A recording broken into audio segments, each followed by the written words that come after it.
Hey, what's going on, guys? JMac here. So, patch 2.0.5 just went live on the US servers. A lot of things have changed as far as Witch Doctor goes. Pretty much everything has been buffs for the most part. We're going to go over a pet build right now that I've been working on for the most of the day. Basically revolving around not using any set items or kukri. So, this will be a build that you'll be able to get into T6 a little bit quicker with. There's still a lot of legendaries, don't get me wrong, that you need to make it work, but you don't need 4-piece Zuni, you don't need a kukri, which tends to be pretty hard for a lot of people to find. So let's go ahead and go over it real quick, some of the changes and whatnot, and why this build is able to work the way it is now. So, Fetish Sycophants. When you hit enemies with your spells, you have up to a 10% chance to summon a dagger-wielding fetish. Before, this was much different, it had a 5% chance, and it was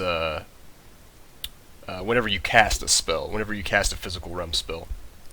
So, with the way this works now, abilities with high on-hit proc chances are going to benefit the most from this. So what we're going to run is Plague of Toads, Reign of Toads, to summon a ton of fetishes quickly.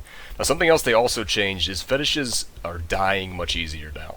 I'm not sure exactly, they didn't say anything about it in the patch notes, but they're dying a lot easier to affixes on elites and champions and things like that. So you want to run something that summons them very quickly, because they're going to be dying very quickly too, even with really high toughness. So keep that in mind, and that's part of the reason why 4-piece Zuni doesn't feel near as good as it did before the patch, because even those 8 fetishes for Fetish Army die very quick also. So we're also going to run the Tall Man's Finger, which also got buffed. Now, I haven't done a ton of testing with this just yet, but it seems to me that you get about double the damage on the dog. So, say you have 3 dogs out with summon zombie dogs. The big dog feels like it does the damage of about 6 dogs. Now, like I said, that might not be completely accurate, but that's about how it feels. So currently what we're running is Fierce Loyalty, which they changed to give you 1 additional zombie dog. And then also, while you have a pet out following you and not in combat, you get 30% increased movement speed, which is an insane buff. I love this buff. It's fantastic. It's probably my favorite thing they did this patch. And then also Midnight Feast to get 1 extra dog and increase zombie dogs and gargantuan's damage by 50%. So that dog is insane. The first thing I'm going to show you here in just a minute is how crazy the dog is. I like the fire dogs because even though I'm not going to stack a ton of fire damage in this build, more than likely, this is more than likely going to be a physical build, although you could probably stack fire and be okay.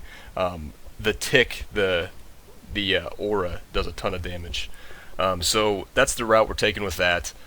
Still running Wrathful Protector Gargantuan, still hits like a truck. We're actually going to run Frozen Piranhas, mainly because in this build I'm not running Grave Injustice. I know that sounds ridiculous, like, you know, pretty much run Grave Injustice in every build. At the moment I'm actually not running it. I would love to be able to fit it in, but it just doesn't quite fit. Big Bad Voodoo Slam Dance. Now obviously this is going to be way better with a Star Medal, but it's still good enough. Like, the biggest thing that I want it for is bosses.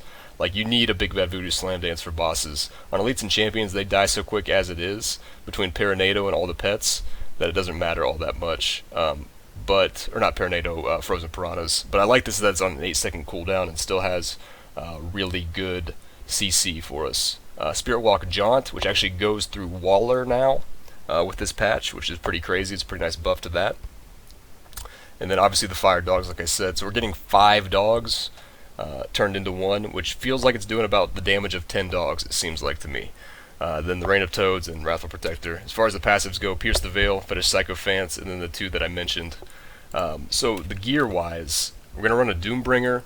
I'm actually, like I said, we're not using any Zuni, so we went a little bit different of a route. We ended up dropping the Ring of Royal Grandeur, and we're running 3 pieces of Oglids, the shoulders, the chest, and the bracers. Now I do have fire on these. I would like for these to be physical. I just need to roll a pair of them. But the fire for the time being with these 2 is fine. So we're running that, and then we're running 2-piece Blackthorns for 250 vitality and 10% extra damage against elites. And then a physical SOJ, and then a Tall Man's Finger, like I said. Tasker and Theos, and a Mask of Jerum. And then we're actually running a Eucopian Serpent. And this dog feels like it just can't die, pretty much. I mean, that's 28% less damage you're taking. You're extremely, extremely tanky in this build. And then a Harrington Waistguard for quick killing. So that's pretty much it. Like I said, you know, in this build, 4-piece Zuni doesn't feel like it's necessary.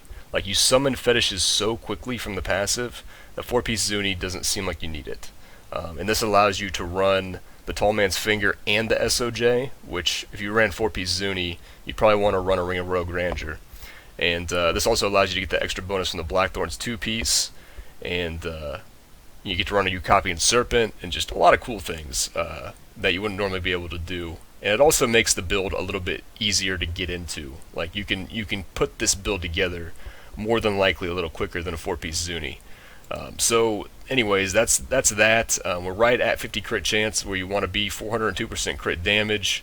Paragon wise, get as much movement speed as you need, then go int. Offense, you want to get as much crit as you need to get to that 50% crit cap, then crit damage, and then attack speed. Defense is going to be armor percentage, then life percentage, then all res. And utility is area damage, then life on hit, and then I guess gold find. You don't need any resource cost reduction in this build whatsoever, so you might as well go gold find at that point. So that's that. Let's go ahead and jump into it. The first thing I want to show you is just how much damage this dog does.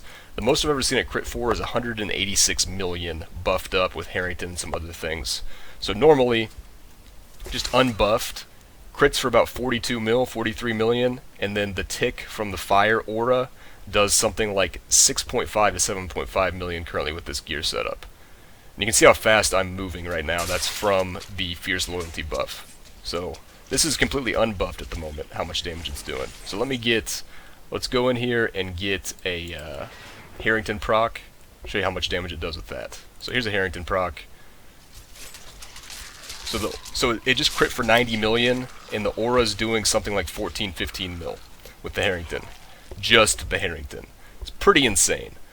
So now we're going to actually start summoning fetishes with the frogs and that kind of stuff, putting down frozen piranhas, not Paranado. I'm so used to calling piranhas Paranado just because that's the majority of what I use, but I actually really like the frozen piranhas in this build. So I mean, look how many fetishes I already have out in that little bit of time. That's all from the passive. That's like something like 8 fetishes from Reign of Toads. It's pretty crazy. Again, this is Torment 6. It makes it a piece of cake. We're just going to go down here and fight Gom. So here's an Elite and Champion. Elite pack here. Go ahead and kill this. I'm going to save my Slam Dance because I really don't need it for this pack at all. I'd much rather have it up for the boss. So that's pretty darn quick without a Slam Dance down. Could have been even faster. Just the movement between packs is so much better now with the Fierce Loyalty movement speed change. It's absolutely crazy. I love it. It's just what I wanted for this class, man. Like, it makes all the speed farming builds way better too. Because the biggest downfall that you had when you're trying to speed farm bounties against other classes was when you got into a dead end somewhere. Like when you're in a dead end and you had to backtrack, you didn't have a whole lot of good ways to get back, unless you had to shoot Grani's Triumph or something. This allows you to have 30% extra movement speed when you get into a dead end. You have to backtrack a bunch, which is great. Alright, so that's that. Let's go ahead and go kill Gom. Just real quick to show you boss kill.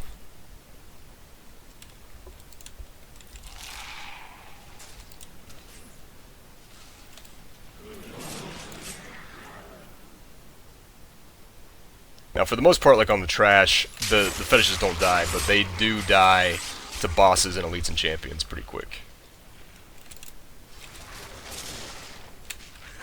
It seems like they got rid of their resistances, or at least toned them down when it comes to stuff like, you know, like when they're sitting in Thunderstorm or Mortar or, you know, Electrified, stuff like that, they tend to die a good bit.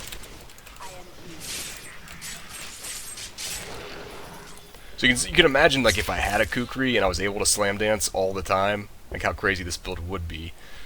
I don't have one at the moment, but I also wanted to showcase the build without it, just because it's a very rare item and the majority of people are not going to have one. So like that, like for the instance right there, there's a dead end, and that's where Fierce Loyalty really kicks in and is just fantastic for getting back to this side of the map fast. Nice thing too about it is it's very responsive. Like as soon as you're out of combat, it kicks in right away. You can feel it. I'm just gonna run through this stuff and get the GOM.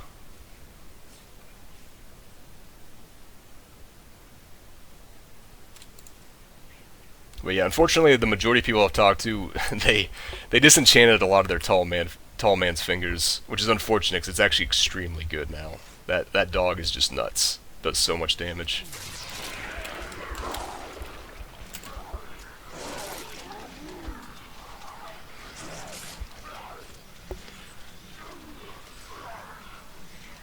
So as you can see, bosses die 10 seconds or so, really quick. So that's the build, guys. I hope you like it. I hope you enjoy it. You know, it's don't get me wrong, you're going to need some legendaries to make it work in T6, but you can do lower difficulty extremely easy with this build without all the pieces. Like, you don't have to have taskers and stuff in lower difficulties necessarily. But like T6 is pretty much a piece of cake. I've got it down to about 10-minute riffs at the moment. With a Kukri, you could probably do something like 7 or 8-minute riffs solo in T6 really easily, which is pretty awesome, especially with not having to have a high-end set bonus for the class. So there you have it, guys. Hope you enjoyed it, and I'll see you next time.